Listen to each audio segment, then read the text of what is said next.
I know. Oh, man. Okay, I'm ready. Roll call. Festerson. Harding. Jerem.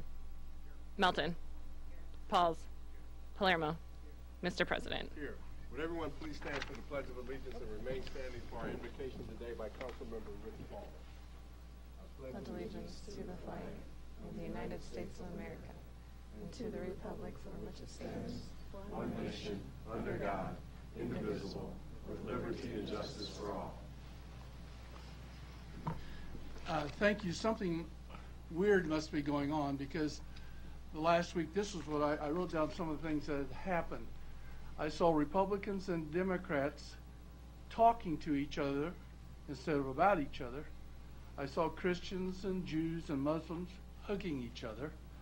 I saw African Americans, whites, Latinos, Asians carrying each other. This is what I saw constantly when I was watching what happened down in Texas. So it does show that we can do it on a regular basis if we so choose. Let's not have a natural a disaster to cause us to change some of the things that we do in life, because you can see it. It's out there. We just have to reach out to each other. And it's interesting after seeing all these people. I'm sure none of them asked as they were rescuing you, what religion are you? I can tell by looking at you, but I still hugged you. I don't know if you saw that. A lot of that was going on. I hope that we can sort of, in the things that are going well for us, that we can remember we can do that without a natural disaster. Thank you. Thank you.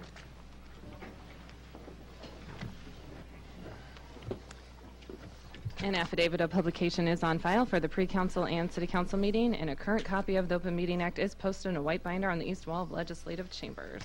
Good afternoon, ladies and gentlemen, and welcome to this city council meeting. The council thanks you for being here today. As a courtesy to those in attendance, we would ask you to turn off or mute any of your electronic devices. Madam Clerk. Item 6, the city clerk has received the Transit Authority of Omaha 2018 budget and refers it to the finance department.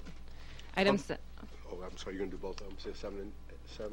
I'll do 7. Okay. Item 7, a resolution to approve setting a 2018 tax request from the Transit Authority of the City of Omaha Board as certified to the City Council of the City of Omaha as specified on the agenda. Public hearing on agenda item number 7 is today. Proponents, please.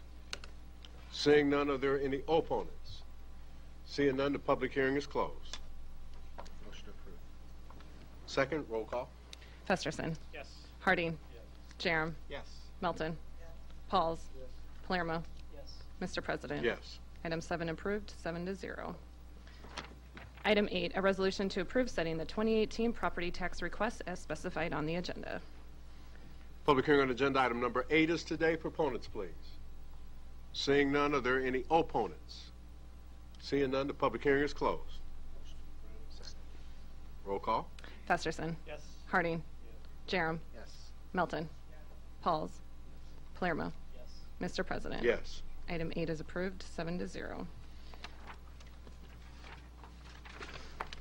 Item 9, an ordinance to rezone property located southeast of 39th and Leavenworth Streets from GI to NBD. Planning Board and Planning Department recommend approval. Public hearing on agenda item number 9 is continued today. Are the proponents, please? Seeing none, are there any opponents? Seeing none, public hearing is closed. Mr. Jerem.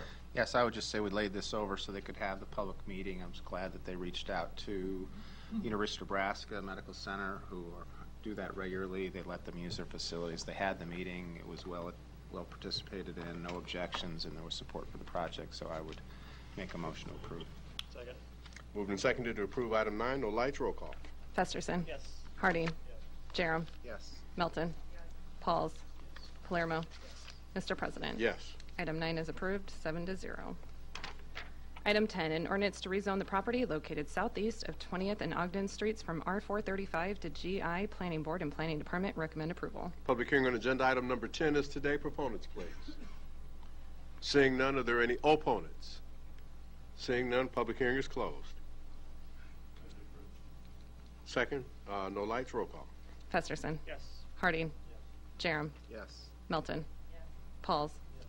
Palermo. Yes. Mr. President. Yes. Item 10 is approved, 7-0. Item 11, an ordinance to rezone the property located at 3504 South 24th Street from GI to R7. Planning Board and Planning Department recommend approval. Public hearing on agenda item number 11 is today. Proponents, please. Seeing none, are there any opponents? Seeing none, public hearing is closed. Is there a motion? Motion approved. Second, roll call. Festerson. Yes. Hardy. Jerem. Yes. Melton. Pauls. Yes. Palermo. Yes. Mr. President. Yes. Item 11 is approved, 7-0. Items 12 to 15 all relate to the same project. Come and Go First Edition. Item 12, an ordinance to rezone property located northeast of 72nd and Pacific Streets from GC and GI to CC. Planning Board and Planning Department recommend approval. Item 13, a resolution to approve the preliminary plat for Come and Go First Edition located northeast of 72nd and Pacific Streets. Planning Board and Planning Department recommend approval. Item 14, a resolution to approve the final plat for Come and Go First Edition located northeast of 72nd and Pacific Streets. Planning Board and Planning Department recommend approval. Item 15, a resolution to approve the subdivision agreement for Come and Go First Edition. Public hearing on agenda items numbers 12 through 15 are today. Proponents, please. Seeing none, are there any opponents? Seeing none, the public hearing is closed. Moved and seconded to approve items 12 through 15. There are no lights. Roll call. Festerson. Yes. Hardy. Jerem. Yes. Melton. Pauls. Yes. Palermo. Mr. President. Yes. Items 12 through 15 are approved, 7-0. Pursuant to City Council Rule 7E, Agenda Item 16 shall be laid over 2 weeks for publication and public hearing. Pursuant to City Council Rule 7E, Agenda Item 17 shall be laid over 2 weeks. Item 18, a resolution to approve a special use permit application submitted by Echo Storage Investments, Inc. to allow scrap and salvage services in an HI district located at 3701 Dahlman Avenue. Planning Board and Planning Department recommend approval. B is documentation submitted by Danielle Dring, attorney for the applicant. Public hearing on agenda item number 18 is continued today. Proponents, please.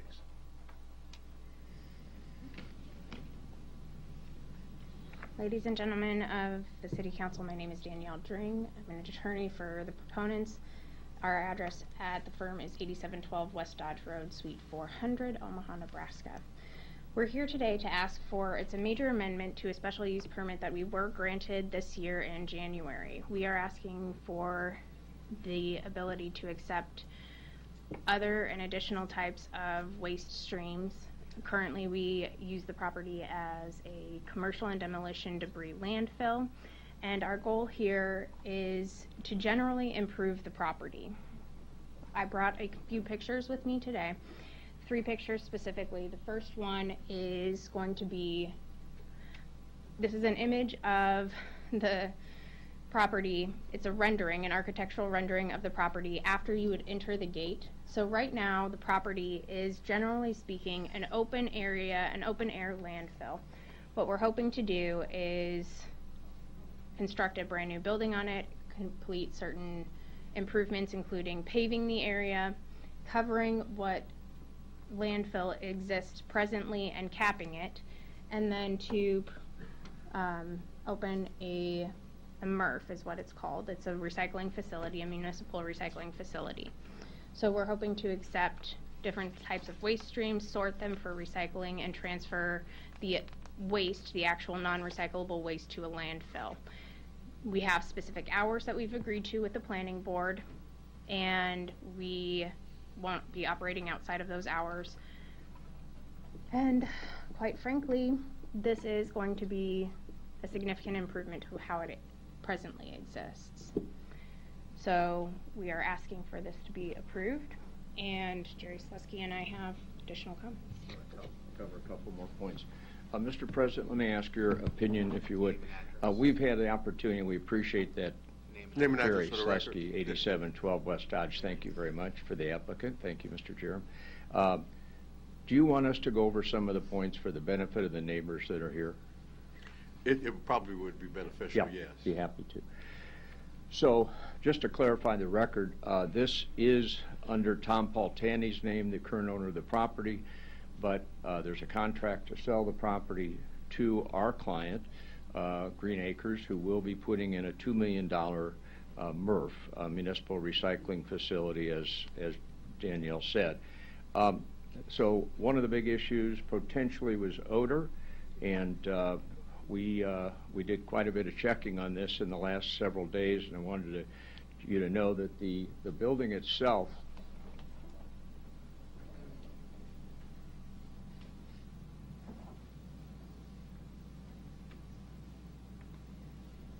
face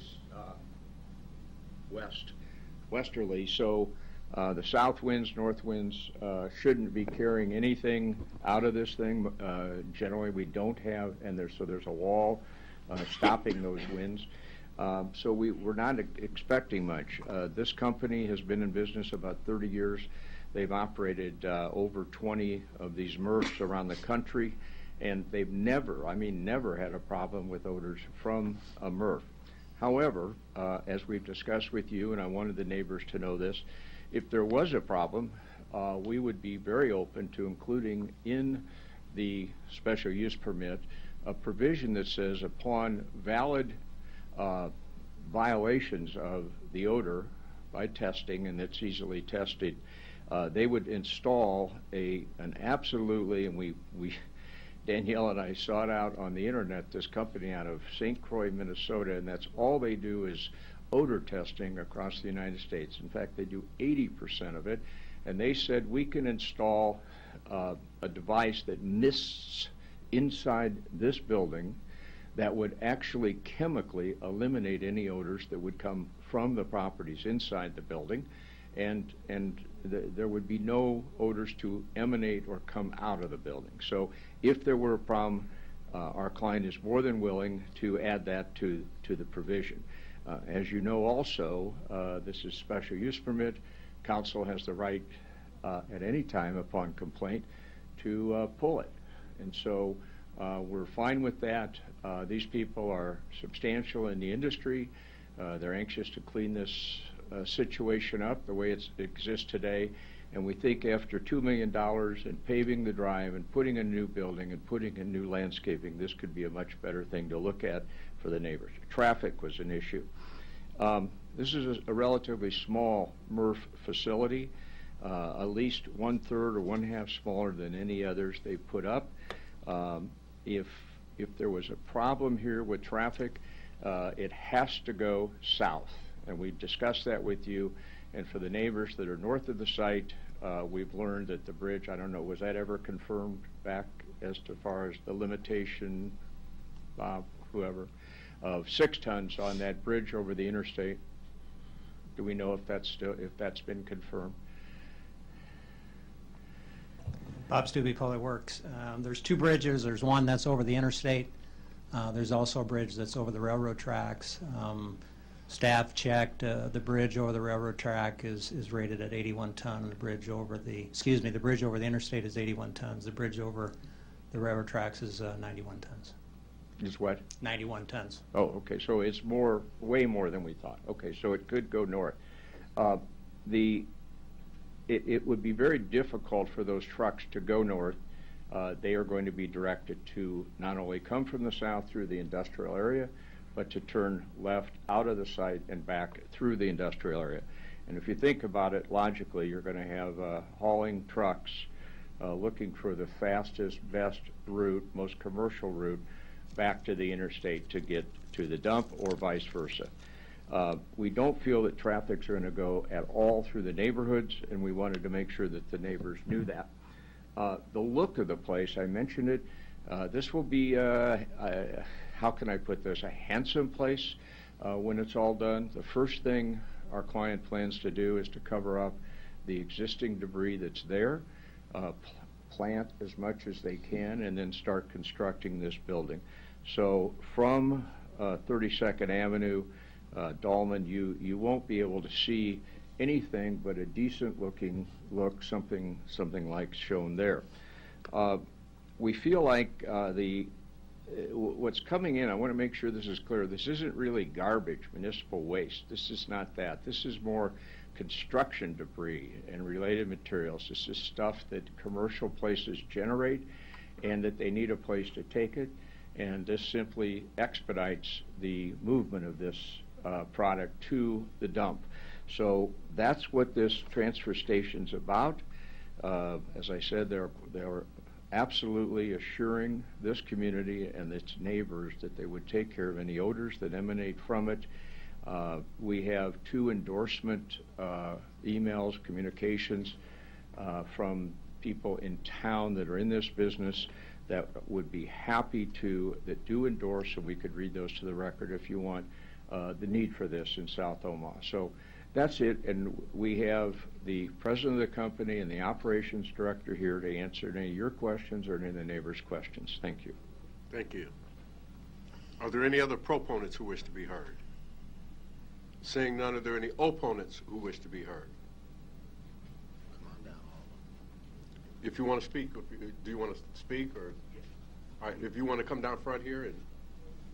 Anyone wants to speak should come down and speak. Yeah, anybody who wants to speak should come down front here so we can expedite this as quickly as Steve we can. McConnell, 3515 South 30th Ave. He was talking about the bridge. I got a picture of it on my phone. It says 6-ton limit over the interstate bridge. It's posted right there. I got a picture on my phone. Also, they're talking about the smell. Understanding inside of that building there won't be a smell, but we got garbage trucks coming into it and out of it that's going to smell. It's going to drop juices on the streets, just like you always see. I actually have a picture too, if you'd like to look at what the landfill looks like in the fall when there's no leaves. All of you folks, excuse me, went up there and looked at it, but you can see what we see at 190 feet away. You can actually see a car parked there. You can see a person sitting, and it's that close to our properties. But I oppose it, and if you have any questions or if you want to see any pictures, I got them. I'll leave it up to you folks. Okay, thank you. Thank you. Any other opponents who wish to be heard? Good afternoon, Mike McGuire, 2402 South 13th Street. Jeff Spees, 1729 South 12th Street. We're with the South Omaha Neighborhood Alliance. The mission of the South Omaha Neighborhood Alliance is to enhance South Omaha neighborhoods through communication, collaboration, empowerment, and promoting positive perceptions. The proposed special use permit was brought up by Councilman Palermo at our SONA meeting last week. SONA is South Omaha Neighborhood Alliance. The Alliance members, which are neighborhood association leaders, consistently provided feedback that expanding this use would not be consistent with the SONA mission of enhancing South Omaha neighborhoods. Our neighborhoods have not been engaged by the property owner on this issue. Alliance leadership recognizes that a public hearing was conducted. However, residents have communicated that they do not feel as though they were given sufficient notice of said public hearing. Given the lack of engagement of neighborhoods in close proximity to the site, which will most likely be the recipient of the adverse health impacts of this project, including noise pollution, odor from the garbage, noise pollution and odor from the garbage, we do not have confidence that the odor issues that are prevalent in South Omaha currently will be mitigated. Okay, we heard from our South Omaha Neighborhood Alliance members that the recycling and disposal site, they indicated they would build an indoor facility to separate and store waste, but again, kind of due to the lack of information that our neighborhoods were able to obtain, we don't know that this will be enough to mitigate the odor. If there's not air conditioning installed and it's a hot day, how do you know that the doors won't remain open and that odor will move to the neighborhood? Also in 2015, Metropolitan Area Planning Agency in the City of Omaha conducted a South Omaha Brownfields assessment, and in that assessment there was a South Omaha Revitalization Zone area, and 3701 Dolman is located inside of that. And that assessment identified the following goals that we believe as SONA this project is not in alignment with. Those goals are sustainable and low impact development concepts, transportation and mobility improvements, particularly vehicle and pedestrian access, creation or improvement of green space, parks and trails, and the one we want to highlight is just making usable and appropriate connections between the residential areas. So due to these environmental justice concerns and SONA's mission, we're opposed to, SONA is opposed to the changes being requested. So we appreciate Councilman Palermo's support and ask that other council members would vote no on this issue. Thank you. Are there any other opponents who wish to be heard?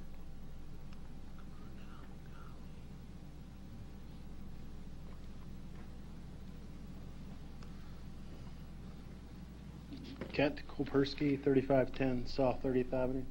Just want to say that I'm opposed still to these special use permit, and hope that you would support us. Thanks. Thank you. Hello, I'm Dodie McConnell. I live at 3515 South 30th Ave, and I've lived there since 1977. And I'm planning on retiring hopefully next year, and I would like to have a nice peaceful neighborhood and be able to sit outside and enjoy it without any odors or traffic. But that's mainly my view. I'm opposed to it. Thank you. Thank you. Next opponent, please. John Rosen, 3522 Valley Street. I'm just not that thrilled about having a special permit for waste to come into my neighborhood, so I'm opposed to it. Thank you. Anyone else? Steve Nasita, 3512 South 30th Ave. I just want to let you know that I'm totally opposed to this. Thank you. Thank you.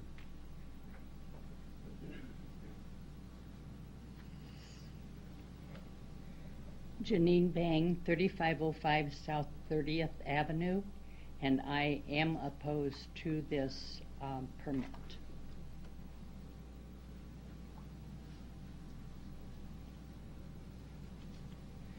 Marianne McCall, 3524 South 30th Ave, and I oppose it. I've had plastic sacks in my trees and everything else over the years. We've put up a lot from the dust over there. And I appreciate you. I wanted to just say thank you for all your people that do for our city. Thank you. Thank you.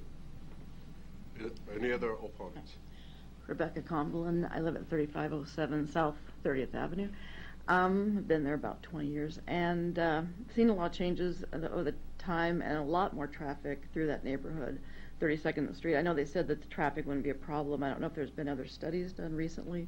There's a lot more people walking, biking, everything up and down that street. And also, even now it seems like there's a lot more garbage. And, you know, I just drove recently down, like to the facility down on 60th and G, south of G Street there.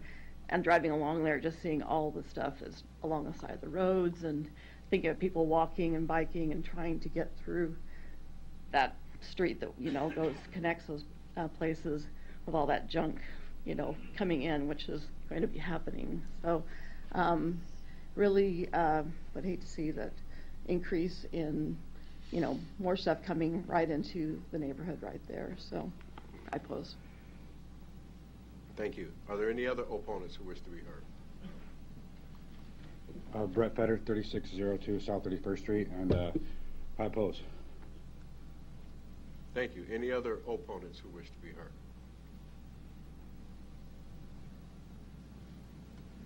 Hello, I'm Linda Sadovsky. I live at 2354 South 34th Street. Just yesterday I found out about this, so I'm definitely opposed to it. There's a lot of traffic now on 32nd Avenue, and we have bike lanes that were just recently installed. And I can't imagine garbage trucks going up and down 32nd Avenue. We can't handle the extra traffic, and we can't handle the extra pollution in South Omaha. Thank you. Thank you. Are there any other opponents who wish to be heard?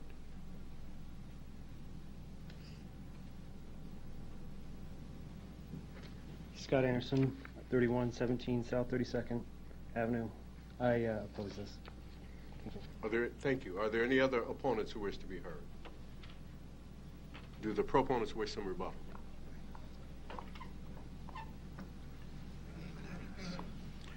Name and address for the record, please. Sure. My name is Jeff Kendall. I live at 515 East Drive, Sewickley, PA. It's Pittsburgh area, so please don't hold that against me. Although I think your Huskers might beat us this year, but we'll see. I'm a Penn Stater. First of all, I appreciate the opportunity to be before the council and to meet with you earlier. And I'd like to say, first of all, you know, we really are sympathetic with the concerns of the neighbors.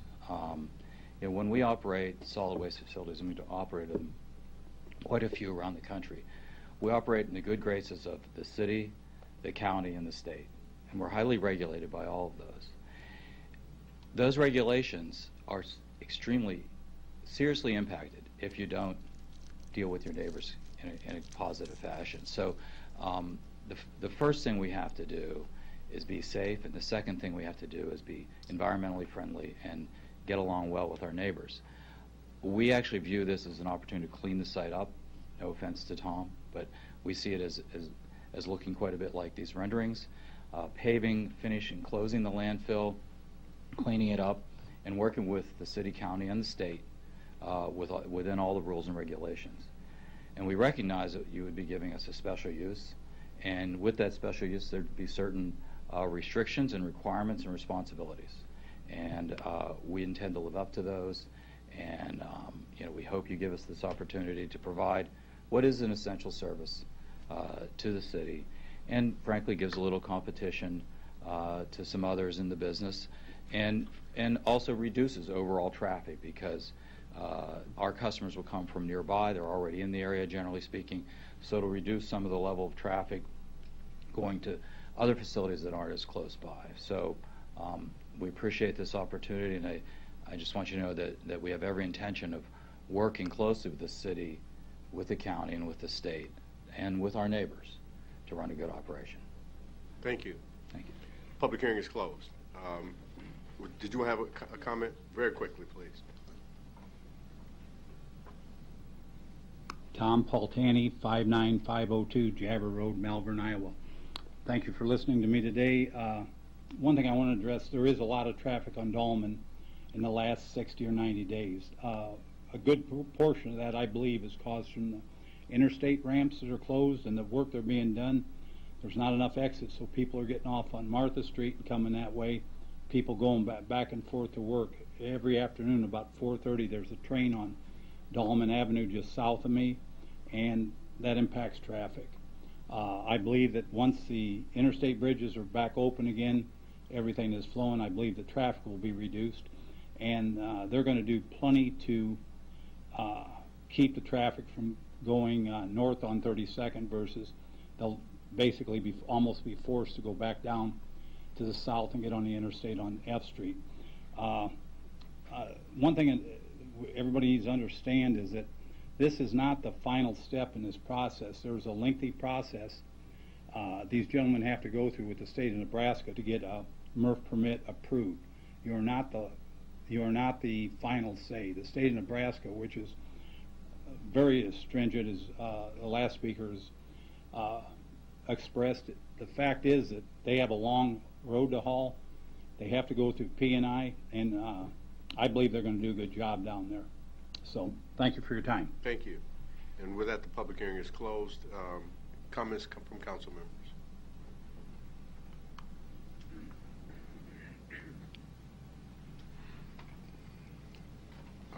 Mr. Palermo. Thank you, President Gregas. I'll have a couple questions, obviously. Mrs. Dring. And I guess that was a really good segue for Mr. Paultani. Right now we do have some interstates, or some roads along the interstate that are closed. So I guess my first question would be, if this were approved, how would you guys get in or out of there right now? The way that we would be able to access the property currently would be the same routes that are available to the general public. So we would be able to come down F Street. I did not bring a map with me, I apologize. But we would be able to either exit Highway 25 onto F Street and continue that a little bit westbound until we were able to access the general commercial route to get to Dahlman Avenue to enter onto this property. Then in the alternative, we would have to pretty much exit the same route to get back to the highway. Or if we're coming off of 42nd Street and the interstate, we would be able to continue southbound towards F Street and take the general commercial routes that way to get to the property as well. Again, it would take the general commercial routes that are available and accessible now, but we would have to make the accommodations for the detours that exist for like L Street closure off of 75 North. So it would be the same routes that are available now. So, I guess basically to sum that up, you would be driving these trucks through neighborhoods? Are there routes? Sure, whoever wants to answer. Sure. Jeff. So the facility, the tell us earliest your that name this and would... address. Name and address again for the Sure. record. The earliest this would be open is a year Name from and now. address for the record. Oh, sorry, Jeff Kendall, 515 East Drive, Swickley, PA. This facility won't be open before a year. I presume the highways will be completed before then. So the facility will continue to essentially operate, finishing up the C&D landfill. We have to go get a permit, as Danielle said. We have 8-month process probably. It'll take some time to build the building. So I presume that the facility that we envision will be give or take a year from now, and that's when it will open. So I don't know, but are those interstate detours, will they be finished by then? Hopefully. That's not a question for me, but they're always working on them. Yeah. So when I ask you if they're closed, if you have one particular route that you want to use, what are you going to do if that route is closed? And I guess my question was, would you be driving through residential areas? Well, I'd have to see the routes. I couldn't answer that without taking a I look can at the probably maps answer and it for you. detours. If you can't get to the interstate, your only option is to go through residential areas.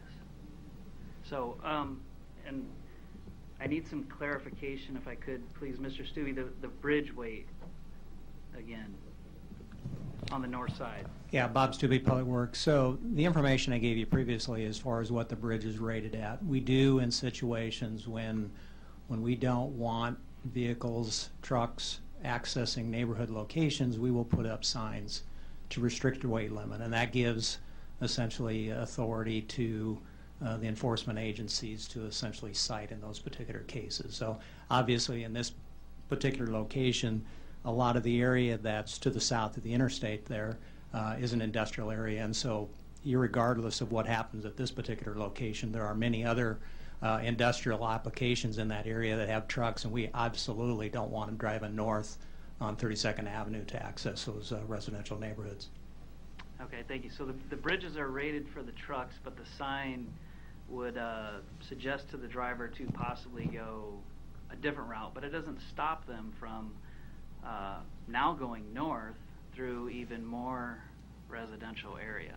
It doesn't prevent them from doing that, but obviously if it continues to happen, we will get calls, and obviously we would look at the police department to essentially monitor that location to make sure those trucks aren't going there, because it is posted with a weight restriction, which can be determined by enforcement officials to make that determination. Okay, thank you.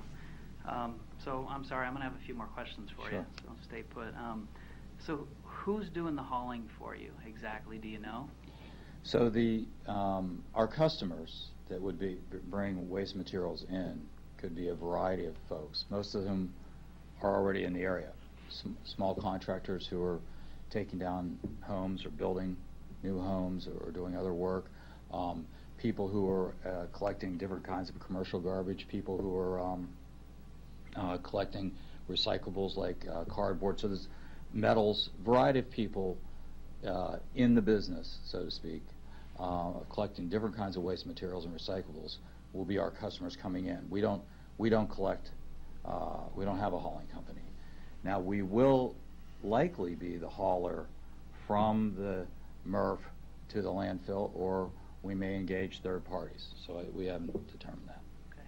So a lot of the contractors could be different each and every other day, meaning if you had somebody pretty on schedule, they would know maybe the correct routes or maybe the routes that would less affect the neighborhoods, but since it's going to be different, you could have them just driving absolutely everywhere. Well, I think generally these are repetitive customers, generally speaking. No different than, say, down on 60th Street.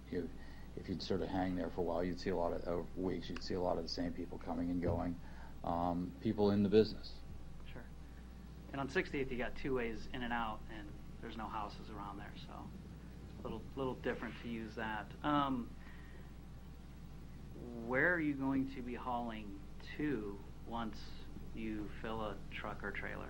So for recyclable materials, there are different customers for We'll those. just stick with the garbage. So for any of the garbage, we'd go to the Lowe's Hills landfill Okay. So in Iowa, Malvern, Iowa. no intention of going to Pheasant Point then with any of that? It's possible, but that's not our intent. Okay. I don't want to take up all the questions. I do want to thank you guys for Mr. Paltani and everybody that represents him. You've gotten all of us a lot of information, so I do thank you for that. As to do with this special permit, but the question for me is, when is enough for the neighborhoods that I was elected to represent? I mean, there's that, you can only bend so far before long that you can only ask these constituents and these neighbors that take care of and are proud of where they live to take on any more. We know we have odors, we have spills, we have things that go on, but the problem is how much more do we want to accept before we just say, that's it, we're done? I mean, that's my biggest issue with this. I promise nobody is out there advocating more for the last bit of affordable dirt we have in this town, which is South Omaha. But unfortunately, this is not the route I want to go.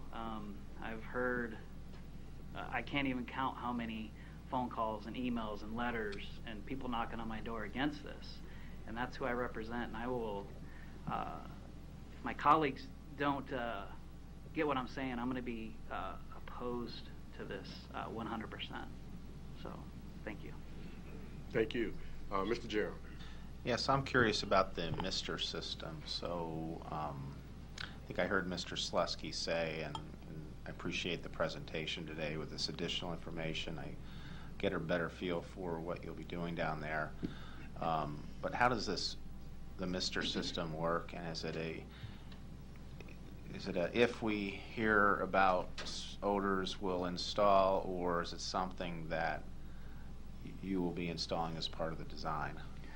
Well, we haven't really had an issue of odors in the past, so we didn't have it planned to install.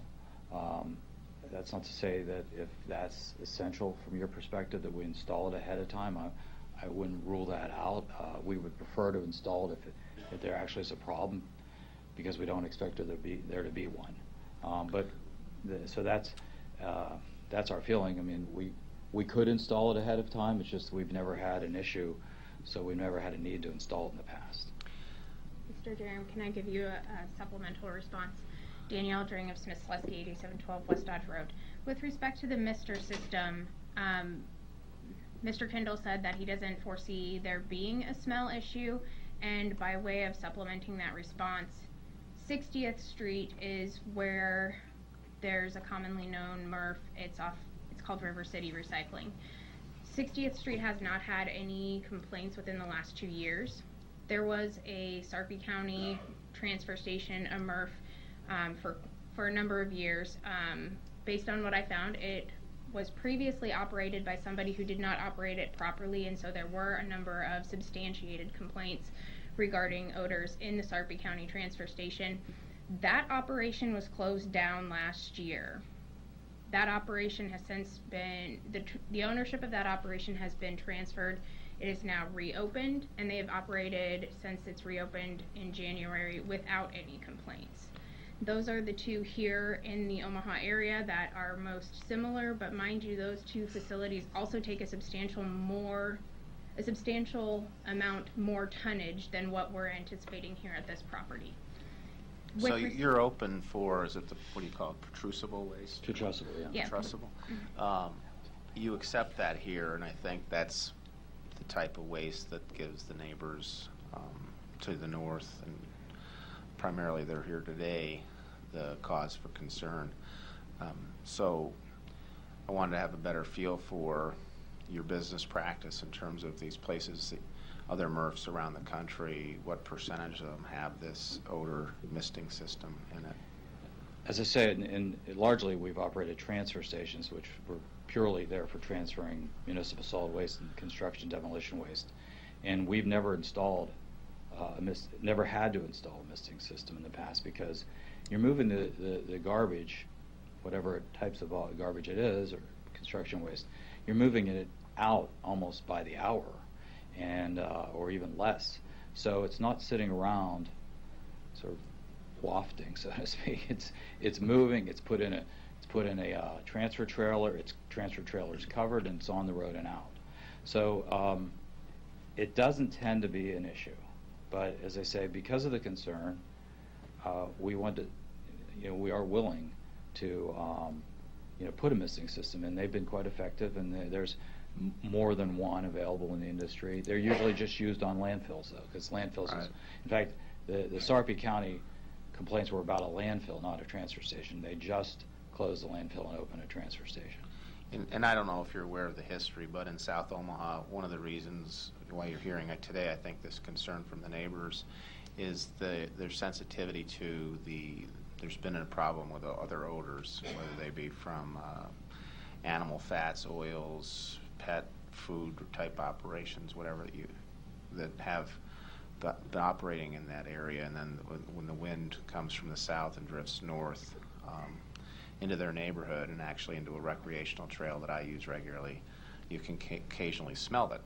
Right. And there's a South Omaha Environmental Task Force. They meet regularly. They have signs up throughout South Omaha. If you see waste on the road or you smell odors, you can call the hotline, and then they spring into action, and they meet and they talk about efforts to abate that.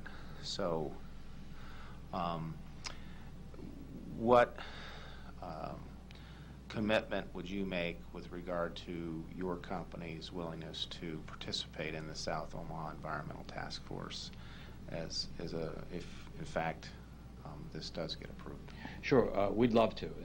A couple things. One is, we are very sensitive to the concept of smell going to our neighbors, and that's why we're committed to putting in an odor control system should there be odor issues. Secondly, we do like the idea of working with a group, a neighborhood group, an environmental group, and we could do some things, for instance, from time to time with special cleanups and other things to help the neighborhood. So yeah, we're very open to ideas of things we can do to help the neighborhood and make it cleaner. So we'd actually really appreciate the opportunity. Another question I had, and it goes to the traffic concerns. We heard that from a couple of the people who actually expressed and narrated their opposition rather than just say they were opposed. Is the concern on people north of your facility on and around 32nd Avenue and Benton area that the traffic may come north despite the sign that says no traffic over 6 tons? So what, if anything, can your company tell the neighborhood in terms of your agreements with your customers and haulers that you'll either accept incoming trash from, or your drivers or contractors that take the outgoing to not use the neighborhood route of 32nd Avenue to the north? Sure, no, that's a good point. I guess first, in terms of globally, how much more traffic will we have than now? It's a scrap and salvage yard. It's a C&D landfill, so there's traffic. I think will be a bit more.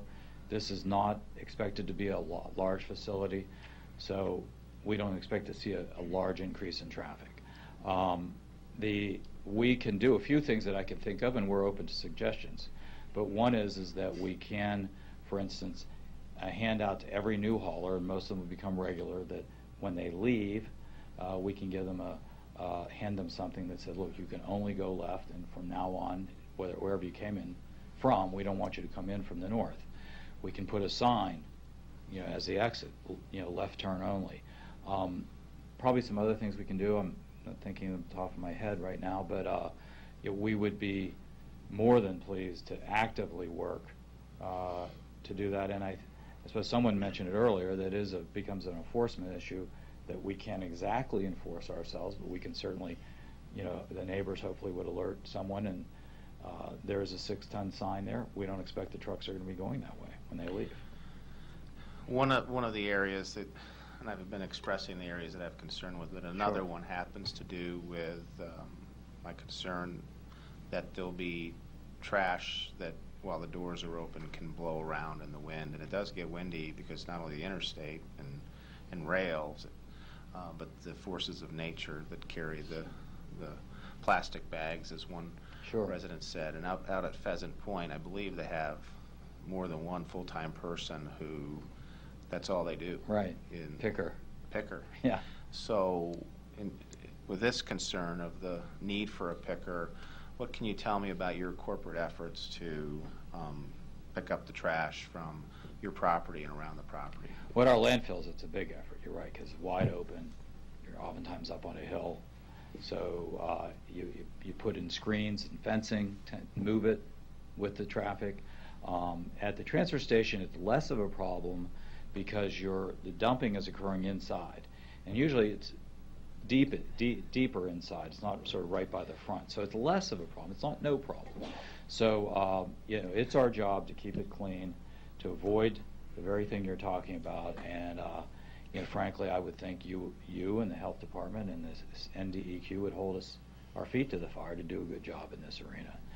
It's not the kind of problem at Douglas, at the Pheasant Point landfill, or any other. All landfills have a tough job there. The final area I want to address is with regard to the uncertainty that people have and have expressed to me, not knowing your corporate entity or you personally as the leader of your corporate entity, as to what sort of corporate citizen you are. Other corporate entities in Omaha that are involved in the environmental area, whether it be waste haulers or contractors or engineering firms that deal in that area and others, they demonstrate in one way or another their commitment through various corporate involvement in the community. And by way of giving you a couple examples, they participate in and support Keep Omaha Beautiful, part of Keep America Beautiful programming, and as well as the neighborhood alliances. Some of them fund micro grants for neighborhoods and environmental sort of projects, whether they be cleanup and to community gardens and things like that. So tell me a little bit about what corporate community involvement that your company engages in. Sure. So, our Lewis Clark company is relatively new, but already we've committed, now I'm forgetting, between $10,000 and $25,000 to a new facility in Malvern. We encourage our managers, our site managers, and to do a lot with the community and contribute to clean. One good thing we can do is help with cleanups. So we'll do a lot in that vein. I think one of our past companies, Liberty Tire, you saw, for instance, all the publicity we got in places like Atlanta and others. We're always trying to do things to help.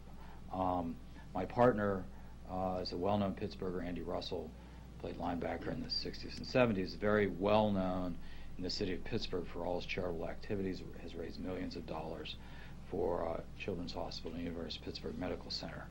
I think it's fair to say that we're new to the community, so we would want to put our best foot forward and work with the community. We were very active in North Carolina, Clean and Beautiful.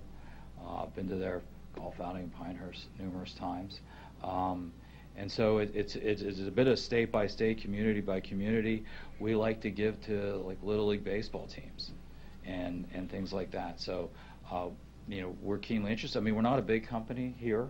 This is not a big operation, but we are very pleased and anxious to hear about ideas and things we can do to work with, particularly with our neighbors. Sometimes, and we've done, you just do a lot of little things as a matter of course, whether, if we have equipment and somebody's snowed in and we can help. I mean, there are a lot of little things you can do day in, day out, and we encourage our folks to do that. Thank you. Thank you. Mr. Festus. Thanks, Mr. President. This has been kind of a difficult one for me in the sense that I toured the area with Councilman Palermo and other council members too, and I understand the concerns of the neighborhood being that close to what's an industrial site, a large industrial site, then to the south. And I was pretty uncomfortable, I would say. A few weeks ago, I didn't feel like we had a lot of those questions answered from the applicant, nor was there a lot of expertise expressed about experience with such an operation or how to handle it going forward. I do feel better having had this interaction with you today and some of the items you're addressing with this new site plan and improvements. And I do think the site could use improvement. It's not very attractive right now, as you cited. So physically, I get that appeal of it, but I still do understand, though, the concerns about the materials and that being really the new equation here, being so close to the neighborhood and the trucks and all that entails. And when I hear from groups like Councilman Palermo and the South Omaha Neighborhood Association and Senator Vargas, who also contacted us, those are opinions I take pretty seriously, and they are opposed, I think, for a number of reasons, including some of the history we've heard here today as to how some of these things have impacted South Omaha in the past. So I just had two observations, and then I'll yield the floor to further conversation, I think. This, one of the things that was a bit unusual initially was the property owner was the applicant, which is not unusual, but we hadn't heard from who will be the operator, which would be you, if this is in fact approved today. So that is the status of it, correct? That yes. You will not be the property owner or the operator unless this permit is approved. That's correct. Pending sale, right? That's correct. And if the permit is not approved, will you not commence purchase of the property? No, we won't. Okay. And then the last point I asked a few weeks ago, but I wanted to ask you to, should this go through today, is that this council passed a property crime ordinance in the last year and a half that requires scrap and salvage permits to engage in what's called Leads Online. It's a software system and a basic point of sale system that scrap and salvage must initiate that requires you to upload precious metals that are purchased or recycled to the police department every night to make sure we aren't receiving any materials that may have been stolen, and if they had been stolen, cooperating in the return to citizens. I presume that's an ordinance you'd be either aware of or now, should this go through, will be aware of and institute successfully, right? Absolutely. Okay. Thank you. Thank you. Thank you. Ms. Melton. Yes, thank you. And you know, I had some of the very same concerns, the condition of the property now.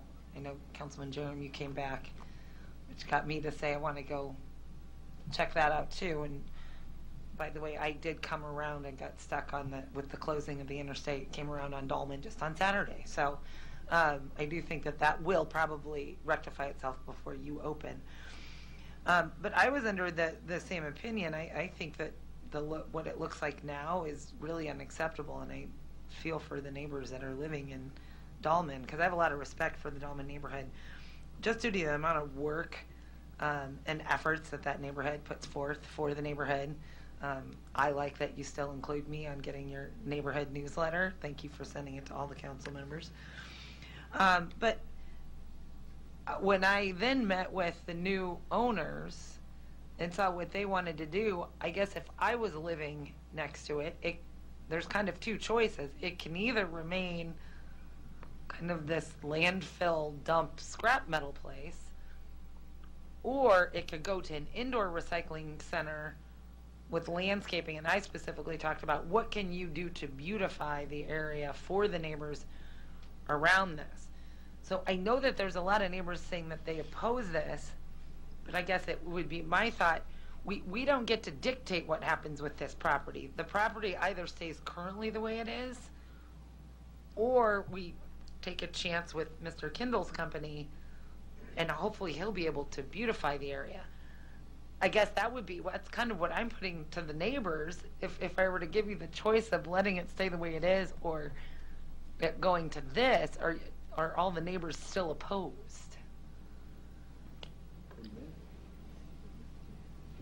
I mean, just any one of the neighbors that want to come up.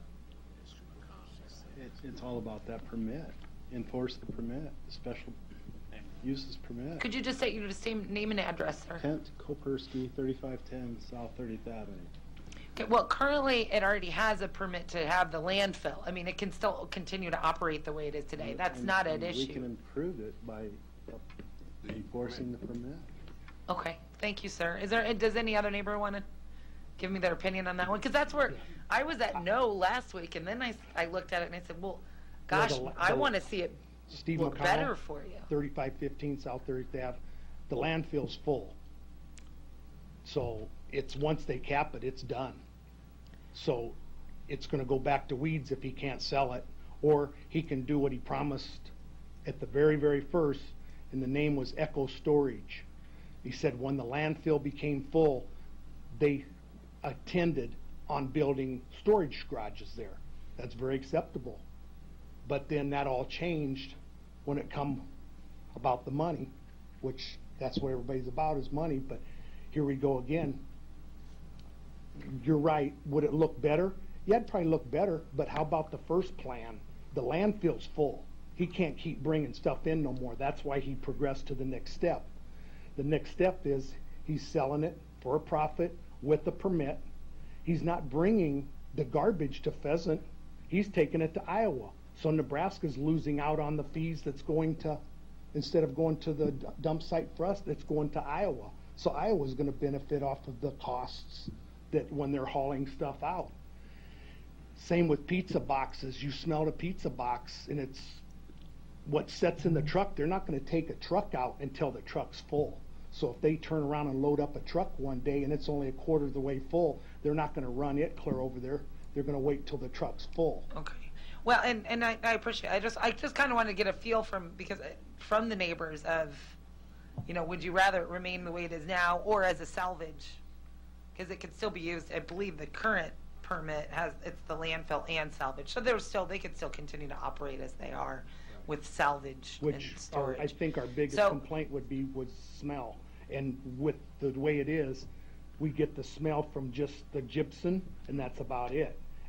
And the fires and stuff, there haven't been since Paul Tanny's been there, but I got numerous pictures showing of fires. The fires went on for 2 years. We dealt with fires. We couldn't have our windows open for 10 years.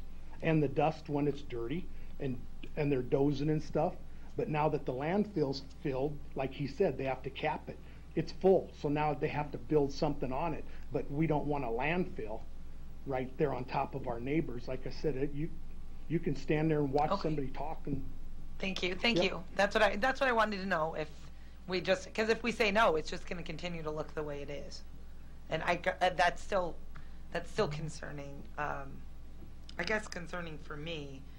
I think I'm with Mr. Jerem. I know a lot of and I know Mr. Harding feels the same way. It's the odors that the neighbors are concerned about. So I think we would like to see that mister come in. I think I had one more. But I would also think I would be very concerned.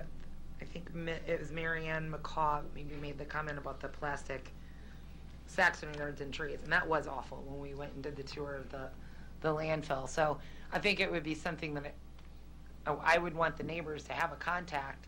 Hopefully you'll be in contact with the neighbors so that somebody could call and say there is garbage, there are plastic bags, and then you would have somebody go out and make sure you take care of that, which I don't think you maybe have now. Ms. Milton, we had a community meeting last week, and Mark Stewart, he's here today, but he hasn't spoken today. So Mark Stewart was there. He's the operations director for this site. He mentioned specifically that his contact information will be available. I don't know if he's directing a specific line for this property, but he said that his phone number and his email will be available so that he can be reached pretty much at any time regarding any sort of complaints or issues, inquiries, tours of any sort. Lewis and Clark is very willing to make that information public for those reasons, to make sure that there aren't any trash or litter issues. Thank you. Now I have one more question. I think this might go to law. Can we make this special use contingent upon Lewis and Clark being the owners of the property, that it will have this special use permit, so that if it gets sold and maybe we're concerned about maybe the next owner, that they wouldn't be doing this kind of job? Can we do that? Can we put that as a term? Paul Kretz, City Attorney. You can put as a condition on the permit that it becomes effective upon the sale of the property to this particular entity. I'm not sure you can go forward 10 or 15 years from now and try to restrict that. But for this initial sale, I see no problem with that. Okay. Thank you. Thank you. Mr. Pauls. Thank you, Mr. President. I have a question for law. Yes, sir. Okay. Paul Kratz, City Attorney. How's that? Thank you. I'm trying to follow procedure here because I seldom do it. Earlier in our discussion, Mr. Slutsky said that having a special use permit means the word special use. And if there are some major happenstance that we're not in agreement with, what are some of the things we could do? Let's say if they're telling us a good story and they're not following through. What does that special use permit allow us to hold somebody accountable, or does it? It does have some restrictions. You need to perform what the special use permit allows, and if you don't, then there are procedures and ways for the planning department to pull that, and maybe planning can answer more fully how they've dealt with that in the past. Planning, could you tell me how, if you had to pull ever a special use permit? Yeah, Dave Fanslot, Planning Director. The process is set up that if an operator is not adhering to the conditions of a use permit, then a show cause hearing in front of Planning Board happens, and Planning Board would recommend to either revoke a special use permit or not to, and if Planning Board recommended to revoke a special use permit, then it would come to City Council for action. Okay, so we do have some ability to hold people accountable, and I'm assuming any company that will invest several $1 million in this would be thinking about what could happen to them if they're violating some major things that they said they would make this a better place for us. So we do a special use permit, we can hold them accountable. But I've also heard that some of the neighbors have been unhappy with the use permit in the past, and is that because nobody ever complained? How do you hold that factor? I heard they said that the special use permit was violated. I don't know if it was or not.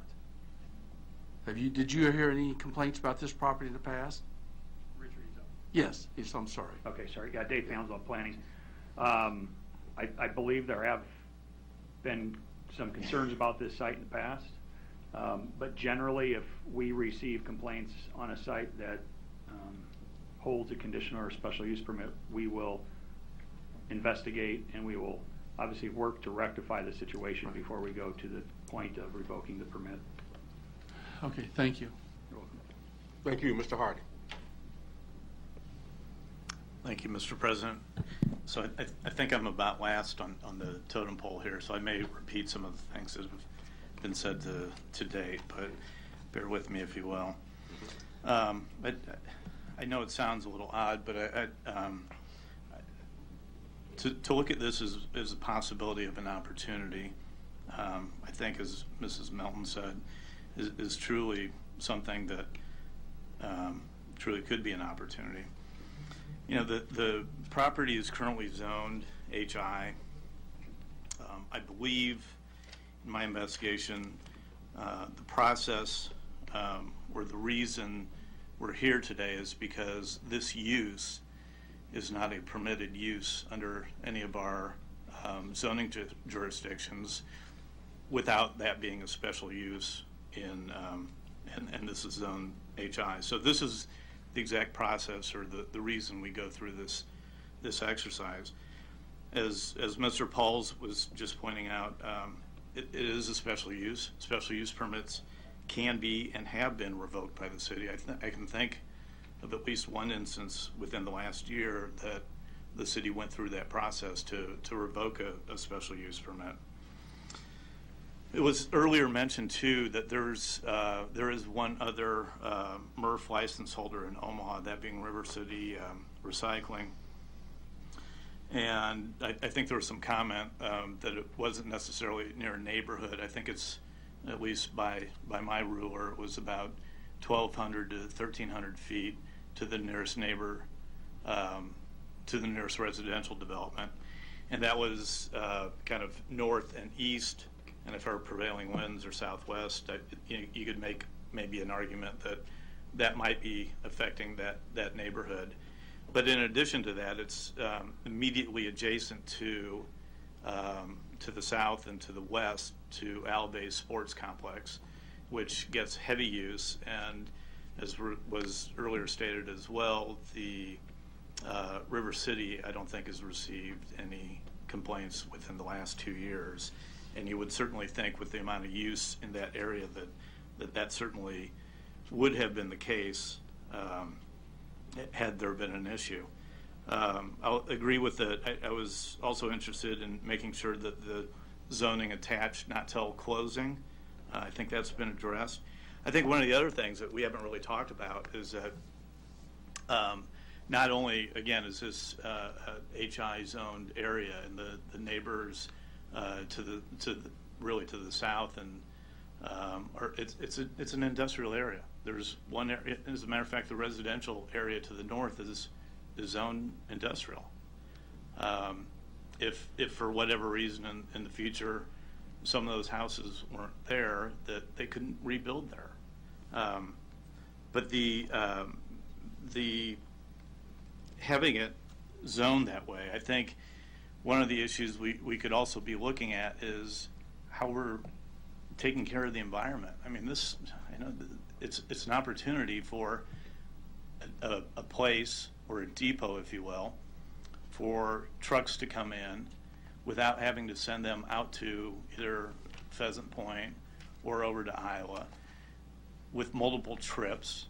If you have a station or a transfer station such as this, where all the materials are coming into one point and then going out on one truck rather than having to send multiple trucks, I mean, I think we're helping the environment by eliminating those emissions of those additional trucks that probably get about 3 miles to the gallon.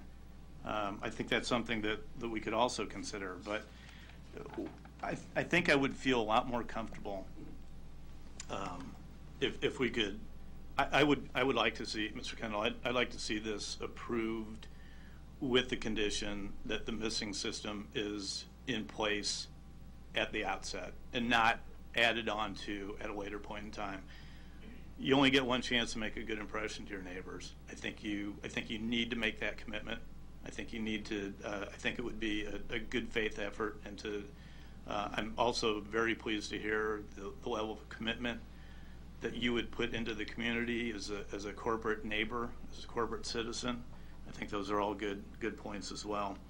And I'll ask, I think my final point before I yield the floor is maybe to Public Works or to planning, probably Public Works. So if we required not only signage, I don't know if could you design an entry so that it could be a right in, left out entry, therefore eliminating the ability. You might have a truck come from the north once, but if they can't make that turn into there, they're going to learn pretty darn quickly that's not the way you go. So I don't know if that's something that could be designed. I don't know if that creates a public safety issue as it relates to maybe emergency vehicles access to the site. But I'd like to hear maybe, Bob, if you could address that. Bob Stubbe, Public Works. Obviously, there are things that can be engineered to prevent vehicles that are exiting the location to not make a right turn movement. Not knowing, what type of, trucks / pickups might be accessing this location. It could be people from the neighborhood with a pickup truck that might be wanting to go down there. So I guess I would defer to the property owner to address that, whether they could do something to that effect. But obviously, we can do it on streets. They can do it on private property also. I think that's a good point. I don't know whether we, being the council and ourselves, want to totally restrict a small pickup truck coming from the neighborhood who might have done some, fix them up job, do it yourself type of job. I don't know that whether we want to restrict that. but you're really willing to certainly work hard to restrict all the garbage trucks and all the transfer trailers from coming in from the north or going out to the north. Probably the little guys, there aren't that many of them, but I don't know that we want to restrict them, to your point. So, Mr. Harding, if I could add one more thing. Sure. At a minimum, because of the fact that we have a sign at the bridge, I think at a minimum at this particular location it would warrant to put a sign right at the exit of the driveway to indicate that trucks over 6 tons don't turn right. So some type of a notification there, in addition to everything else that the applicant indicated that they would do to try to notify people that are accessing this particular location to access from the south for this particular site. Okay, thank you. Thank you, Mr. President. Mr. Palermo. Thank you, Mr. President. Just a couple questions I need to get answered to wrap my head around this. So, I guess the quickest and easiest one would be for planning, Mr. Fanslaw. Dave Fanslaw, City Planning. The houses were there before Ecosystems, right? Probably, yeah. Okay. So I guess to elaborate, the houses were there before zoning. Before So, zoning. Correct. Okay. So back to the odor, real quick. That's great if it gets approved. Inside the building, the odor will be suppressed a little bit. What about the traffic leading to this building and the traffic, again, through residential neighborhoods? We can't control that odor, right? It's impossible. well, as I said, I think we can control, generally speaking, or mostly, the garbage trucks coming in and out, not going through the neighborhood. I think the small do-it-yourselfers are going to be construction-type materials that wouldn't smell. So I don't think we could say there'll never be any kind of smell from any garbage truck that might be out, but it's the garbage trucks are moving. It's not that significant in our experience, if at all. But I can't guarantee So everything. there will be odor from the trucks going to the facility and leaving the facility. Mr. Palermo and members of the City Council. Name and address. My name is Danielle Dring. I'm attorney for the applicant. The address is 8712 West Dodge Road, Suite 400. With respect to your question about odors from the trucks, there is a potential. The potential does exist for the odors to be there, but when this company has operated transfer stations in the past, and they have an average of about 30 years of experience doing this business, when they've had issues with specific haulers, Mark Stewart at our community meeting last week mentioned that they have actually ceased accepting certain loads from different haulers if they're not able to be good citizens. So I don't know if this would fall under that umbrella, but the potential does exist that if there are certain vendors who are repeat offenders, that Lewis and Clark may decide to discontinue accepting loads from those specific haulers. But I think your point's an interesting one, and I appreciate that very much. But I think we see garbage trucks going all throughout the city of Omaha, day in, day out, all around our neighborhoods, picking up garbage, and 1 day a week. 1 day a week. Well, in the city of Omaha, probably every day. Okay. But in this particular neighborhood. In that neighborhood, and so we don't expect garbage trucks to be going through that neighborhood. That wasn't quite my question. It was that there's going to be odor going to the facility and odor leaving the facility. The next question, the traffic. How many trucks currently does Mr. Paultani have going to this building in a week's time frame? In a week's time, probably 50. Mr. Paultani, if I can get you to come to the microphone and identify yourself again, please. Just for the record, and just name and address. You don't have to get any details. Tom Paultani, 59502 Jabber Road, Malvern, Iowa. We usually get on average like 50 to 60 a week, sometimes more, sometimes less, depending on the time. I want to interject one thing right now. I think it would be a good idea for the council to maybe try to pass an ordinance specifically for Omaha. They do in Council Bluffs and other cities that all loads should be tarped. We don't allow loads that aren't tarped coming in, but we always have people trying to bring them in. It might help Public Works from cleanup. might help anything. That's for a later agenda, but I just want to point that out, okay? Thank you. And then the trucks that are coming in, if this gets approved, are they the same size? 50 to 60 some would. pickups to 50 to 60 Some trucks come tandem axle. There's a big difference. Some trucks come in, they're triaxle. They might have 65 to 80,000 pounds on them. Some tandem dump trucks come in and they have 3 tons on them. Some guys with a pickup truck and a trailer I've seen come in at 22,000 pounds, which is dangerous anywhere you go because they don't have the braking power, and I pointed out to them, I don't overload those trucks, but you know, once they're on the scale, what are you going to do? Yeah, you can't control that. No, but it's a bad thing in South Omaha because there's a lot of half-ton pickups pulling, you know, 20,000 pounds. You can't stop it. You're right. So the less we have in South Omaha, the better. So on to the next one. I know there's going to be some more rodents. We're not going to control that. The litter we're going to try to take care of. But I guess going back to the very beginning of this is what piqued my radar. It's hard for me to understand why in the planning board, we heard from you, Mr. Paultani, applying for this special permit. Right. We heard from you in a community meeting that I attended, you applying for this special permit. Yes. I heard in other emails and correspondence, you applying for this special permit. Yes.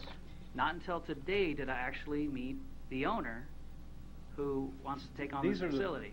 These are the potential owners, and they're buying the corporation, Echo Storage. But we never knew about him until today I met you.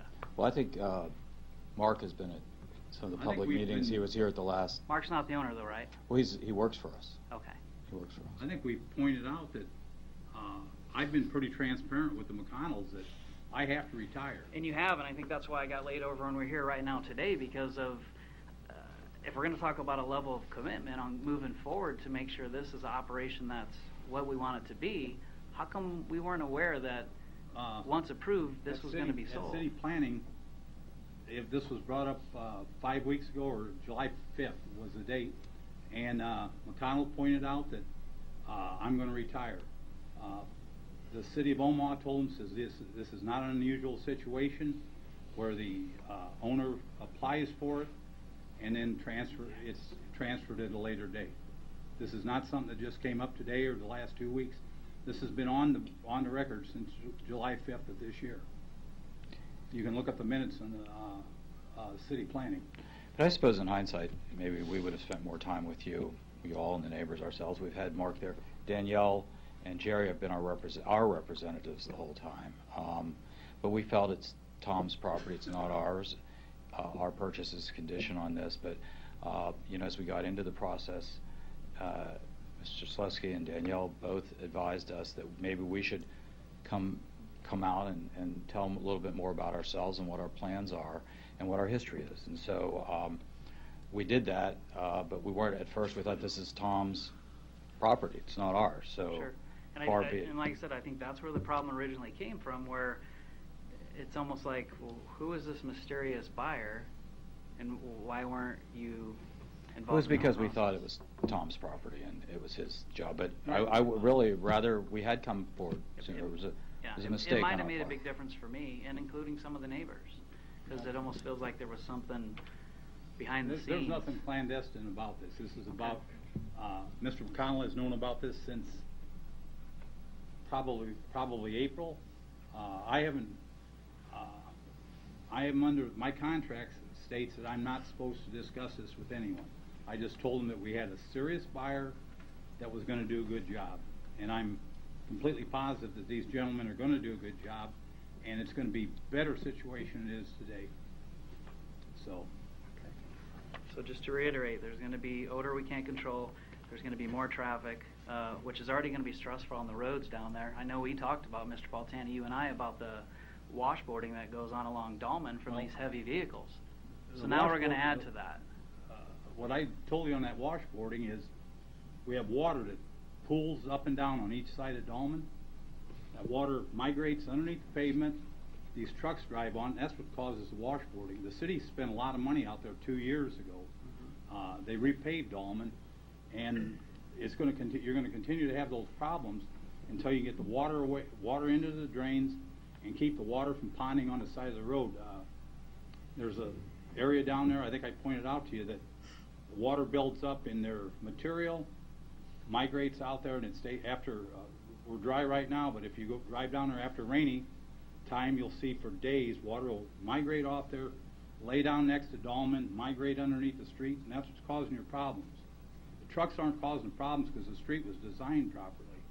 The problem is you put too much moisture underneath there, you're going to constantly have that. Okay. That's a different story. I think we disagree on that, that it's the heavy trucks that move that asphalt along. So, again, I am not in support of this, so thank you. Thank you. Mr. Pauls. Thank you, Mr. President.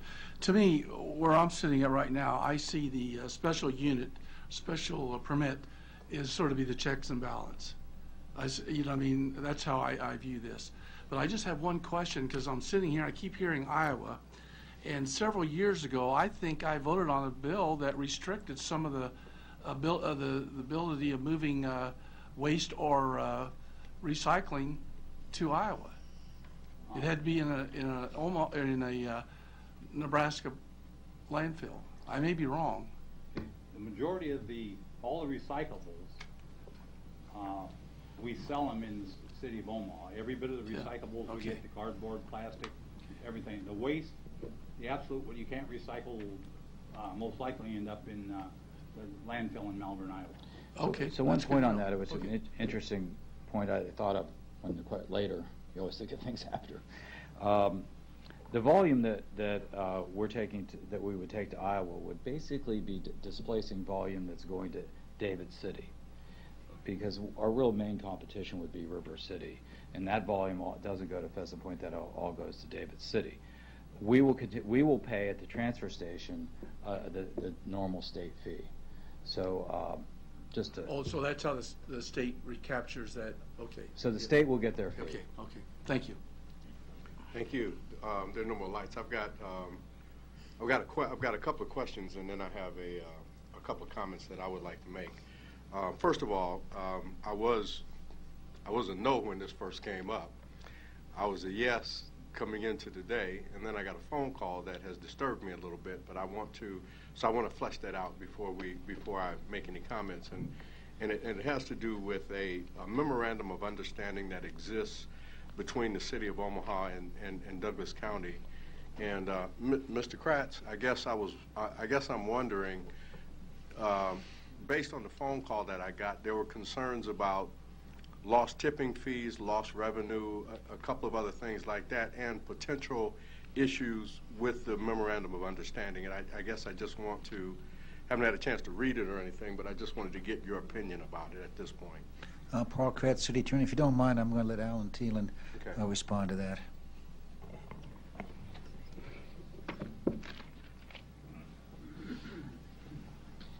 Alan Thielen with the City Law Department. I just wanted to ask a couple of questions along the lines, Alan, of with this memorandum of understanding, do we run into any issues related to our agreement with the county? And is there a potential for some lost revenue for the city? Those are basically the two things I guess I wanted answers to. I don't think we have any problem with the agreement. The agreement was signed with Douglas County in 2012, and it provides that the county and the city are to work together on the city's environmental element of its master plan, and also on the integrated solid waste plan for the area. And it sets out some goals, and one of those goals is to ensure that the solid waste collection contracts under the city's authorization and control include provisions that require the solid waste to be transported to the Douglas County landfill for disposal. That says that our agreement, for example, with waste management for general residential collection should include a provision that those materials go to Douglas County's landfill. This grant of a permit wouldn't violate that at all, because this grant of a permit would not involve the creation of any collection contract that would violate this agreement. We can't control where this applicant takes its solid waste any more than we can control where Papillion Sanitation or Abe's take their solid waste right now. So it wouldn't violate that agreement, I don't think. Okay. All right, thank you. That pretty much answers my questions, I think. I just wanted to make sure that we weren't doing anything that would get us crossways with an agreement that we already have in existence. So thank you for that answer. A couple of things I want to say in closing here, at least for my part. I understand Mr. Palermo and the residents' concerns, and it has more to do. I mean, right now, let's be realistic about this. Realistically, you guys have the ability to do what you want to do. You have you're hopefully going to get the permits that you need to get all of those things done. But the intangible, the concern that I know exists in South Omaha because it exists heavily in North Omaha, and I'm going to give you an example in a minute. The concern is South and North Omaha feel like we get dumped on a lot. You understand what I'm saying? Okay, we feel like that occurs a lot, and when you add something to it, you may bring in a potential business that is going to move the needle a little bit towards better relations with the community, a better looking site, more control in terms of the environment and those kinds of things. You know, but the intangible is that people feel like they get dumped on, and I think that's what you're hearing a lot of here today from individuals, because I know you would hear it from my district if you were to put it there. But I probably, on the other hand, would probably still support it. And I'm leaning towards supporting this one, and I want to tell the neighbors specifically why. And I'm going to give you an example. I want all of you, including my council members, to drive down North 16th Street. Start about at Yates Street and go north. I have a gentleman who tried to get a special designated permit to keep his junk on 16th and Benny Street. And keep in mind that, first of all, where he's got his stuff stored is illegal. The special use permit that he applied for was the wrong one. He got here and he got upset, and he used a derogatory term that describes black people that had I been here, there would have been a much different discussion.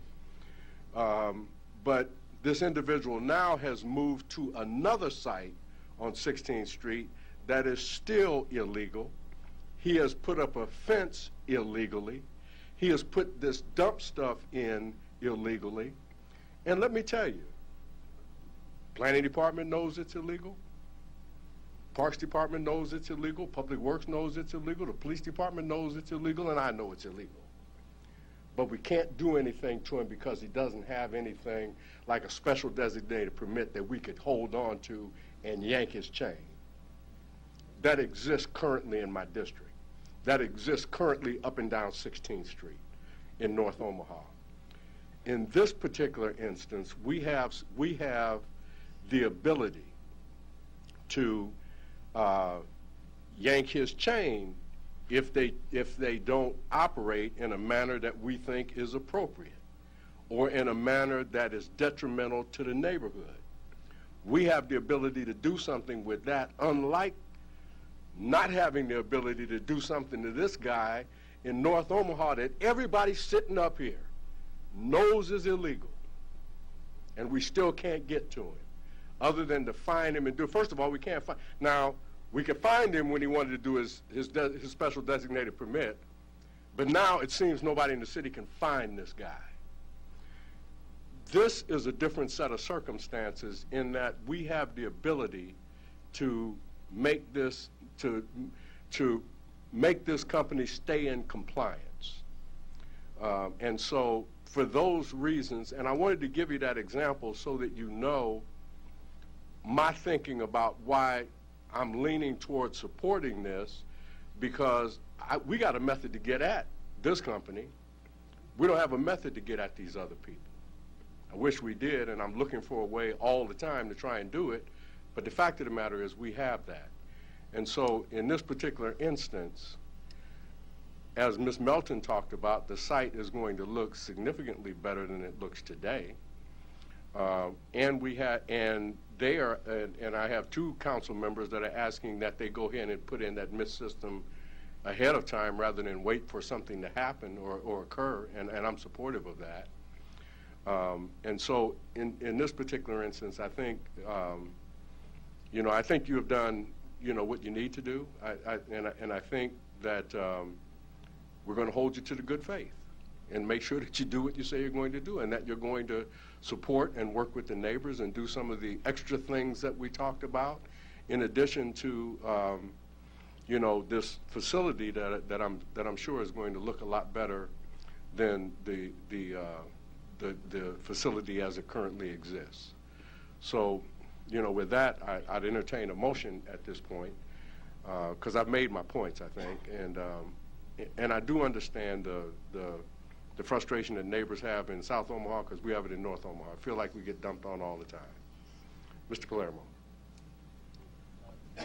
President, I guess with that being said, I'd like to make an amendment to restrict, if this passes, the special use permit for Mr. Paultani only. Can I do that?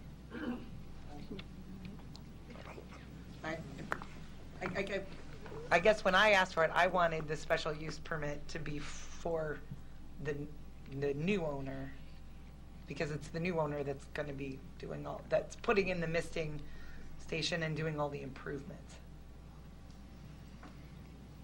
That's what I would like to make that special use permit wouldn't go into effect until the closing of the property, so that it would just be the new owners. Then we're assured that this is going to happen. I would probably like to see Mr. Paultani responsible, since he originally applied for this special use permit. And depending on how it goes, because we still have a lot of ifs. It's if we build this building, if we do this, if we put in this landscaping.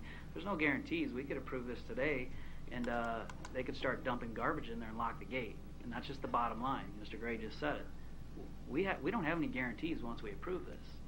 So that's what I'd like to amend. That way, if I have a contact person that I've known other than today to hold responsible, and if things are on the up and up, we can come back to the table and go forward with it. Okay, Mr. Jerem. Are you done? I'm sorry, Mr. Palermo, are you finished? Okay, Mr. Jerem. Yes. I think, Mr. Kendall, you make a very favorable impression for your company. And you're a very good spokesperson, and I appreciate the candor with which you've handled yourself here today, and you've helped your cause a lot. I don't think that I'll be able to overcome the neighborhood that I represent to the north, but I would much rather see Mr. Kendall's company, Lewis and Clark, judged as to whether they go up or down than Mr. Paultani, because with all due respect to Mr. Paultani, the site that I saw that he currently operates gives me no confidence whatsoever that, should he prevail, that we'll have anything better than what's there today. So I won't, even though I don't think I'll be voting for this one because of the Hanscom Park neighbors that I represent to the north, I'd at least, I think, a lot like you to get your up or down. Thank you. Mr. Hardy. Yeah, just fine. I would agree with Mr. Jerem on the point of, and we spoke a little earlier with Mr. Paultani as well. I think that the use that's being envisioned here is going to be run by this organization in a professional manner, consistent with industry standards. And as I said to you earlier, Mr. Paultani, with all due respect, that's not how it would be operated necessarily with Mr. Paultani. I think the entity we have here is the entity that we're moving forward with on the special use permit. Thank you. Thank you. We have a motion, I guess, procedural. We haven't had a motion yet. I would like to do a motion to approve with the conditions that a misting station be approved, or that a misting station be installed, and that the special use permit would not take effect until the closing with Lewis and Clark, the company. And that we also make sure that there is signage put in there that say the no trucks over 6 tons, no right turn, something of that nature right there when they're pulling out, just to remind them. And then again, I want to hear your just commitment to the neighborhood on the floor, that you will hopefully have your manager join the neighborhood association, make sure that if there are any issues, that the neighbors have an actual person here locally in Omaha that they can call, that they can talk to. You know, they certainly will call us or call their council member, but we would like that, because maybe in the end, even though some of the neighbors are opposed to this, my hope is that this is actually going to make the area better than what it is now, and that maybe you'll be a better partner in the neighborhood. Will end up being glad that you were there. Maybe you could help with the neighborhood cleanups that we have this year with, you know, letting the neighborhood maybe come on a Saturday morning for 4 hours and dump their things. So maybe there could end up being a partnership as opposed to this relationship that you have. So with that, I would make that motion with those 3 conditions. Well, that's what I asked.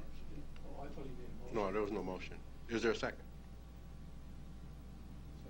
Okay, it's been moved and seconded, but there's still some discussion. Mr. Harding. I just want to make one thing clear, just for the record, because I think as part of the motion, it was that at closing, or you named a specific entity. I just want to make sure that the entity that you proposed in your motion is the same entity that's acquiring.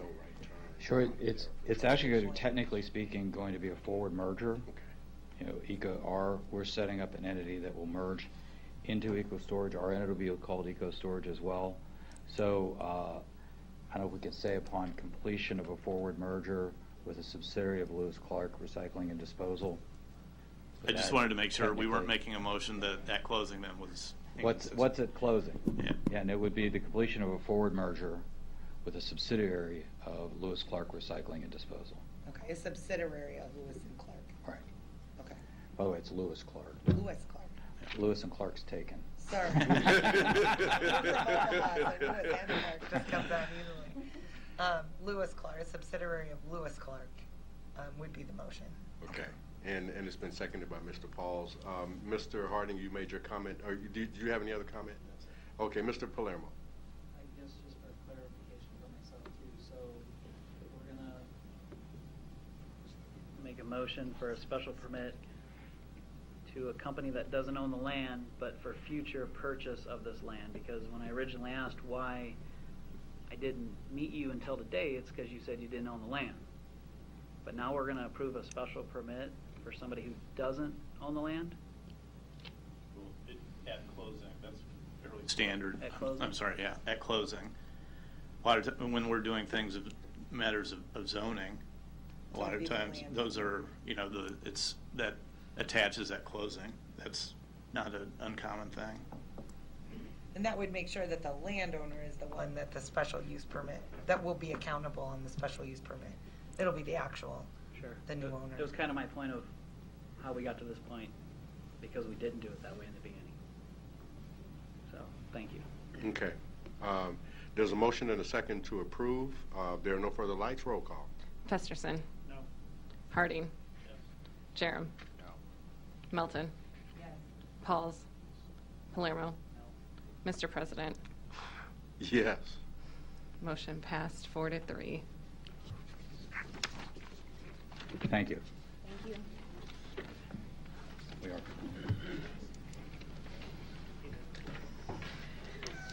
Item 19, a resolution to approve a special use permit application submitted by Ray Trimble to allow indoor entertainment in a GI district generally located southeast of 45th and Nicholas Streets. Planning Board and Planning Department recommend approval. Public hearing on agenda item number 19 is today. Proponents, please.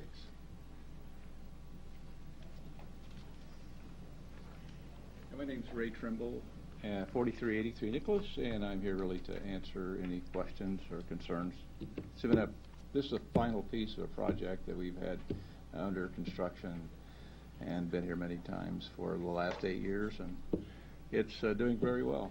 We're up until about a week ago, we were 100% occupied, very compatible. It's improved the community, and we spent a ton of money. And so with that, Any questions? Thank you. Are there any other proponents who wish to be heard? Seeing none, are there any opponents who wish to be heard? Seeing none, public hearing is closed. Moved and seconded to approve item 19. No lights. Roll call. Festerson. Yes. Harding. Yes. Jerem. Yes. Melton. Yes. Pauls. Palermo. Yes. Or Mr. President. Yes. Item 19 is approved, 7-0. Item 20, an application to consider a Class C liquor license for Field Club of Omaha, doing business as Field Club of Omaha, 3615 Woolworth Avenue. Public hearing on agenda item number 20 is today. Proponents, please. Chris Bancroft for Field Club of Omaha, 3615 Wellworth Avenue. Thank May you. answer any questions you may have for our permit. Thank you. Are there any other proponents who wish to be heard? Seeing none, are there any opponents who wish to be heard? Seeing none, public hearing is closed. Moved and seconded to approve item 20. No lights. Roll call. Festerson. Yes. Harding. Yes. Jerem. Yes. Melton. Yes. Pauls. Palermo. Mr. President. Yes. Item 20 is approved, 7-0. Item 21, an application to consider a Class C liquor license for Tongjin Inc., doing business as China Garden Restaurant, 8441 and 8443 West Center Road. Public hearing on agenda item number 21 is today. Proponents, please. Mr. President, members of the council, Dennis Hart, 13057 West Center Road, counsel for the applicant. Thank you. And the owner is here to answer any questions you might have. Okay. If I might state, this is an application in conjunction with a move of a current business to a new location just a few blocks away, and they've made fairly substantial modifications to the location to enhance their business. All right, thank you. Are there any other proponents who wish to be heard? Seeing none, are there any opponents who wish to be heard? Seeing none, public hearing is closed. Second. Moved and seconded to approve item 21. No lights. Roll call. Festerson. Yes. Harding. Jerem. Yes. Melton. Pauls. Palermo. Mr. President. Yes. Jerem. Yes. Councilmember Jerem passed due to a potential conflict of interest. Item 21 is approved, 6-0. Item 22, an application to consider a Class I liquor license for Next Life, Inc., doing business as Scissors and Scotch, Omaha, 2835 South 170th Plaza, Suite 212. Public hearing on agenda item number 22 is today. Proponents, please. Nancy Medina, 322 North 248 Circle, Waterloo, Nebraska. Here on behalf of Next Life and SNS. Thank you. Are there any other proponents who wish to be heard? Are there any opponents who wish to be heard? Seeing none, public hearing is closed. Moved and seconded to approve item 22. No lights. Roll call. Festerson. Yes. Harding. Yes. Jerem. Yes. Melton. Pauls. Palermo. Mr. President. Yes. Item 22 is approved, 7-0. Item 23, an application to consider a Class I liquor license for Taqueria El Rey 3 LLC, doing business as Taqueria El Rey, 1837 Vinton Street. Public hearing on agenda item number 23 is today. Proponents, please. Hello, my name is Rene Garrido, 3905 Monroe Street, and we just want to open, we just opened a restaurant in June, and we want to serve like beer for our patrons. Thank you. Are there any other proponents who wish to be heard? Seeing none, are there any opponents who wish to be heard? Seeing none, public hearing is closed. Moved and seconded to approve item 23. No lights. Roll call. I think Vinny. Oh, is there a light? It's not on. Whose light is it? Oh, okay. Did you, Mr. Palermo? I just had a couple quick questions. Just a couple. What does El Rey stand for? The King. That's what I thought, because that's what my daughter calls me. It's public school. She's Spanish speaking, and I just wanted to make sure it wasn't something bad. So anyway, that wasn't give me your best drink and your best one plate of food of why I should come there. Well, margaritas are the drinks, and we have a plate called El Rey, which has meat, some shrimp, rice and beans, and a homemade tortillas. Awesome, thank you. Motion to approve. That's all it took? No, I'm just kidding. Second. No further lights. Roll call. Festerson. Yes. Harding. Jerem. Yes. Melton.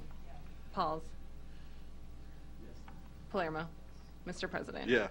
Item 23 is approved, 7-0. Item 24, a request for Stokes LLC, doing business as Stokes Grill and Bar, 1122 Howard Street, for an addition to extend the existing patio area approximately 10 feet by 64 feet to the south. A is communication from the Chief Building Inspector regarding building permit and right-of-way lease. Public hearing, agenda item number 24 is today. Proponents, please. Yes, John Wade, 16918 K Street, for Stokes Grill and Bar. Thank you. Are there any other proponents who wish to be heard? Seeing none, are there any opponents who wish to be heard? Seeing none, public hearing is closed. It's been. Is there a second? Permits and wasn't there a second? The right-of-way lease. Yeah, the right-of-way lease. Second. Okay, it's been moved and seconded to approve item number 24. There are no lights. Roll call. Festerson. Yes. Harding. Yes. Jerem. Yes. Melton. Pauls. Yes. Palermo. Mr. President. Yes. Item 24 is approved, 7-0. What's the best drink and the best? No. Item 25, a request for Thunderhead Brewing Tap Room LLC, doing business as Thunderhead Brewing Tap Room, 13304 West Center Road, Suite 126, for an addition of an area approximately 50 feet by 50 feet to the east. Public hearing on agenda item number 25 is today. Proponents, please. Yes, good afternoon, Mr. President, members of the council. My name is Sean Kelly, 2804 South 87th Avenue. I almost forgot we did just move. On behalf of the applicant, this is an addition to the current premises. We're happy to answer any questions you may have. Thank you. Are there any other proponents who wish to be heard? Seeing none, are there any opponents who wish to be heard? Seeing none, public hearing is closed. Moved and seconded to approve item 25. No further lights. Roll call. Festerson. Yes. Harding. Yes. Jerem. Yes. Melton. Pauls. Palermo. Mr. President. Yes. Item 25 approved, 7-0. Item 26, a request for United Holding Group LLC, doing business as Pitch Coal Fire Pizzeria, 5021 Underwood Avenue, for an addition of an area approximately 31 feet by 118 feet to the east. Public hearing on agenda item number 26 is today. Proponents, please. Marcus Hebert, 818 South 93rd Street. Thank you. Are there any other proponents who wish to be heard? Seeing none, are there any opponents who wish to be heard? Seeing none, public hearing is closed. Mr. Festerson. Thanks, Mr. President. Just a word about Pitch in Dundee. So this is the expansion into the old Scout space to the east, right? Party room. Party room. And is that, when will that open and when will that be operating and all those things? We're hoping to open here, I would probably say middle of October, and we'll be ready to go for the holiday season. In fact, in the spirit of inclusion that Councilman Pauls talked about, I think we need a resolution that the city council come together for a Christmas party. All right. Is that why you call it Pitch, the pitch you just gave? Well, I think it's great. I appreciate your investment in Dundee, and I know it'll be a great spot, and you're doing a great business there. So, motion to approve. Moved and seconded to approve item number 26. There are no further lights. Roll call. Festerson. Yes. Harding. Yes. Jerem. Yes. Melton. Pauls. Palermo. Mr. President. Yes. Item 26 approved, 7-0. Item 27, a request to appoint Precious Leslie as manager of Granite City Restaurant Operations, Inc., doing business as Granite City Food and Brewery, to their Class CL liquor license located at 1001 North 102nd Street. Public hearing on agenda item number 27 is today. Proponents, please. Precious Leslie, 13721 Chandler Street. Thank you. Are there any other proponents who wish to be heard? Seeing none, are there any opponents who wish to be heard? Seeing none, public hearing is closed. Okay, it's been moved and seconded to approve item number 27. You have your light on. Yeah, I just wanted to thank you. We had a large press conference arranged at the bus transit system there a few weeks ago to announce the new orbit system. And it rained that day, so all of a sudden Granite City opened up and welcomed everybody inside and did a great job. So I just wanted to thank you for doing that and for being there. Thank you. All right, you bet. Thank you. It's been moved and seconded to approve. There are no further lights. Roll call. Festerson. Yes. Harding. Jerem. Yes. Melton. Pauls. Palermo.